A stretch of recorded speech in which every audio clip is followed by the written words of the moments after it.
Hello, welcome back to my world of stuff. My name, be that there.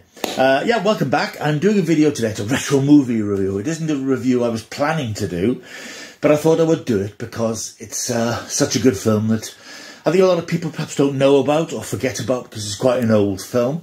And I watched it last night being Friday, because I'm writing an article about it for the next issue of Starburst magazine, the world's longest running magazine of horror, fantasy and science fiction. So having watched it, I thought, yeah, I think I need to do a short review about this particular film. Before I do though, I just wanted to give a bit of a shout out to some new subscribers. I've had a few new subscribers over the last week or so. A couple of my videos seem to have attracted a bit of attention, so thank you for that. So welcome on board, new subscribers over the last week or so. Hope you stick around because hopefully there'll be stuff to interest you here. I'm coming up to my 300th video, so if you look back at my previous videos, there's bound to be something that you're interested in. I review films and books and TV, go out Blu-ray hunting, although I don't record them very often. I pick up new bits and pieces here and there, film reviews and stuff like that. So stick around, why don't you? Right, the film I'm going to talk about is this one. It's called The Day the Earth Caught Fire. This is an absolutely terrific film which dates back to 1961. It's a British science fiction film. It's very well regarded by people who know it, but I just feel that it's not particularly well known. It doesn't get screened very often, and it's not a film that's talked about, and I think it probably should be, because it is one of the great science fiction films, and it's British, which in itself is a bit of a miracle, a bit of a surprise. It's in that sort of post-nuclear nuclear bomb sort of oeuvre, if you like. Of course, this was made in 61, and it was sort of 15 years or so since the proliferation of nuclear weapons at the end of World War II. And during the 50s, there were a lot of films, particularly American films, which predicated on this fear of nuclear annihilation. Very often they appeared in the form of nuclear radiation that caused horrible, hideous mutations in insects and spiders and ants and God knows what. There weren't many films that sort of looked at it as a real sort of palpable threat of the damage that they could do to the planet and the damage it could do to the human race. Some films I'm thinking of is a very good film called On the Beach, which is an adaptation of a book by Neville Shute, which I think came out mid-50s. It's a terrific book. The film is very good. It's basically the story of there's been a nuclear war. Australia is the only country that wasn't affected by the nuclear war, but the radiation spreading across the world is on its way to Australia. And it's about how the people in Australia live their last days, if you like, and come to terms with the fact that they're going to be killed by radiation. It's a bleak sort of film, but oddly uplifting, and again, it's one I recommend if you've never seen it. I'm not here to talk about that today, though. I'm here to talk about The Day the Earth Stood Still. The Day the Earth Caught Fire. There are so many days in science fiction. The Day the Earth Caught Fire. This was written by Val Guest and Wolf Mankiewicz, and it was directed by Val Guest. Val Guest is another one of those unsung British film directors. He obviously had a bit of a penchant for science fiction because he directed the two Quatermass films based on the BBC Quatermass serials.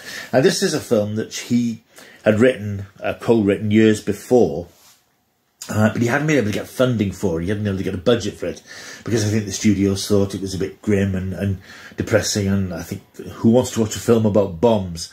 Which is a shame, because it's not exactly about bombs. It's about the peril of bombs, the peril of nuclear fusion, the peril of nuclear warfare, and the whole nuclear thing. But it isn't exactly about that anyway. The story is, it's hard to talk about this film because it's so good. It starts off, it's black and white, except at the beginning it starts off, it's got this sort of orangey tint across the picture, and it shows a man who is in fact journalist Peter Stenning, played by Edward Judd, walking through the streets of London around Fleet Street, and the city is abandoned, it's arid, it's been evacuated, there's nobody round, and it's clear that, you know, he's doused in sweat and exhausted, and it's clear that something terrible has happened.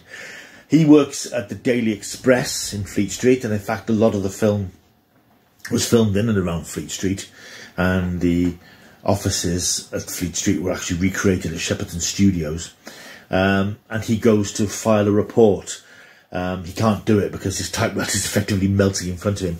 So he phones in a report to be published in the next edition of the newspaper, if there is one. And then we go into a flashback a few months earlier where we see Peter Stenning as a sort of a down on his luck journalist who was once a well-renowned journalist, but a divorce has sent him into a spiral of despair and alcoholism. He's trying to maintain a relationship with his 7-year-old son, who he sees now and again. But something's not right with the world's climate. It's very hot. It's unnaturally hot. And he's trying to find out basically what's happening, and he works in the sort of the bullpen of journalists, including people like the brilliant Leo McKern. Fans of British character actors will notice people like Peter Butterworth, John Barron, Edward Underdown, and even Bernard Braden, who was a popular TV journalist at the time, who was sort of roped in to provide a dose of realism for the audience. And also a chap called Arthur Christiansen, who was a retired editor of the Daily Express, who was also brought in by Val Guest to give a sort of verisimilitude to the proceedings by being a proper journalist. Unfortunately, Arthur Christiansen wasn't an actor, and that shows. His performances, shall we say, a little on the wooden side. And he obviously struggles to hold his own against the trained thesps around him. But anyway, Edward Judd's character, Peter Stenning, he's trying to find out what's happening, and it's clear that something's going horribly wrong. Eventually, he finds out, he makes a contact with a woman who works for the government, or has involvement with the government. Jeannie Craig is played by Janet Munro. She goes on to become the film's love interest, I suppose, but she's not just a love interest. She's actually a strong female character in her own right. She meets up with Peter when he phones up on the switchboard. He's very rude to her when she meets up with him later on. She gives him a right old slap across the choppers, but he sort of crosses her path again when she overhears some sensitive information about the actual real situation in the story, that the Earth is in a lot more trouble than just a bit of a change in the weather. It's a very strong performance from Janet Munro. She more than holds her own with Edward Judd, and it's interesting that as an actress she'd been in a lot of Disney films, things like Darby O'Gill and The Little People, and she took this role because I think she said to Val Guest, "Make me an adult, turn me into an adult," and he did. Some of the scenes in this film, it's very coy by today's standards, but there's little hints of toplessness and nudity and risque bed sequences. Very, very tame by today's standards, but they were enough to alarm the censors at the time and earn the film an X certificate at the box office. Days before the events of the film, we discover that Russia and America both detonated nuclear bombs in the Arctic Circle or the Antarctic.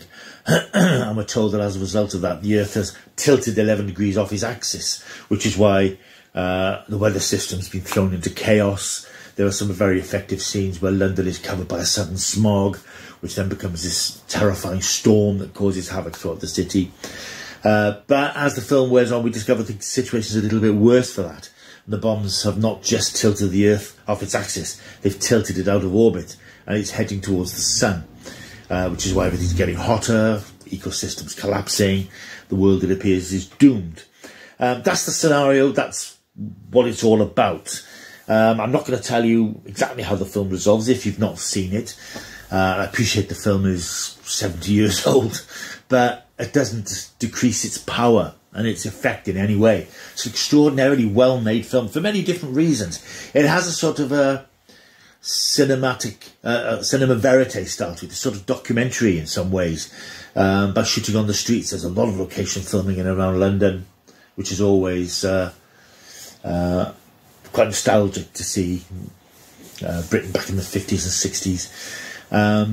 And you know, we're there in the newsroom and in the presses, and we're watching all this going on, and the dialogue is so fast-paced and snappy and very clever, witty dialogue in places, and naturalistic. People are talking the way that they talk, and the dialogue overlaps, and people speak when other people are still speaking, and it's got that sort of buzz of being a documentary of a camera just in front of people, behaving like people do.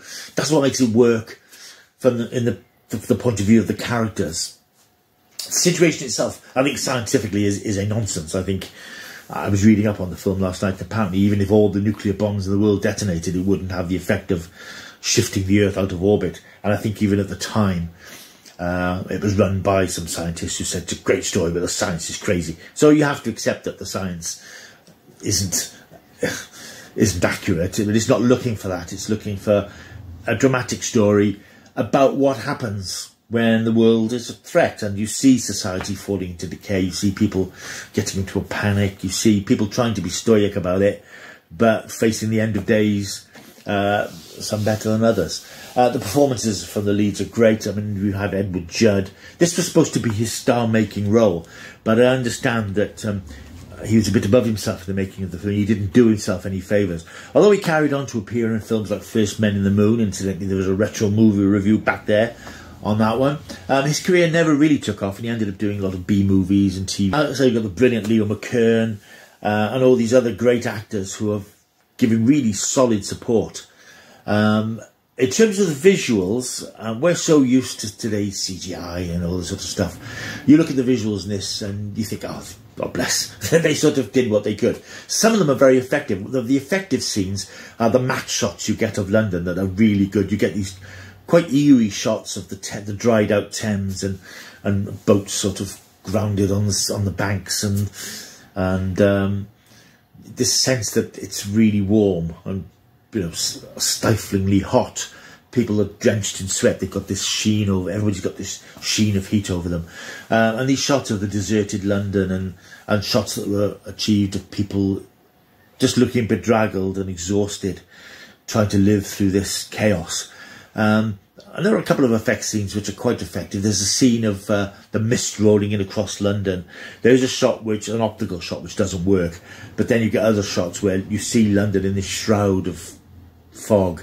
And then there's a scene with the storm, which is quite well done. There's a couple of dodgy little model shots of a bus falling over in Piccadilly Circus and some toy boats in the Thames. So the effects are what they are, but they're effective, and they get the message of what the film is doing and the story the film is telling across quite well.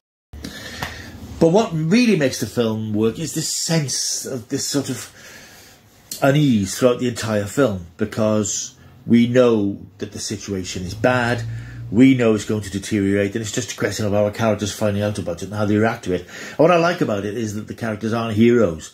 Edward Judd's Peter Stanley is in some way an anti-hero. He starts off as this washed-up alcoholic who becomes a better man across the film, but he isn't this sort of the hero figure who resolves everything at the end of the day. He's an ordinary person caught up in this madness, trying to find his way through it and trying to find his way to navigate it. It's such a good film.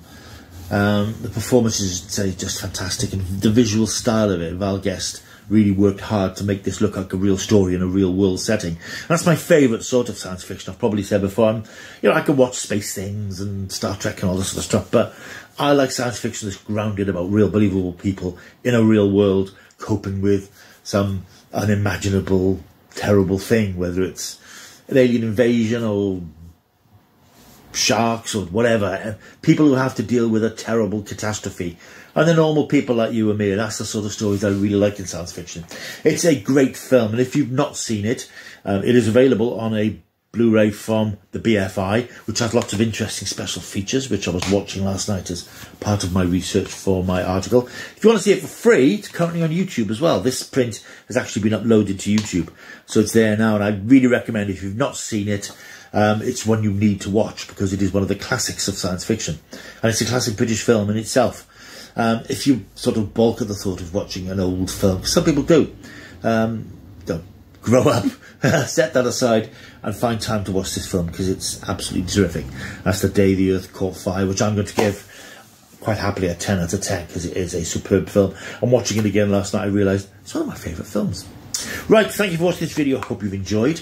As I say, it wasn't one I was expecting to do today, so a little bit of a Paul Mountain bonus this weekend. I'll be back on Monday with my review of Mission Impossible Dead Reckoning Part 1, which I'm counting down the hours for, to be honest. I'll see you soon. Until I do, once again, thank you for the new subscribers. Like and subscribe, and I'll see you soon until I do. Keep checking the stuff.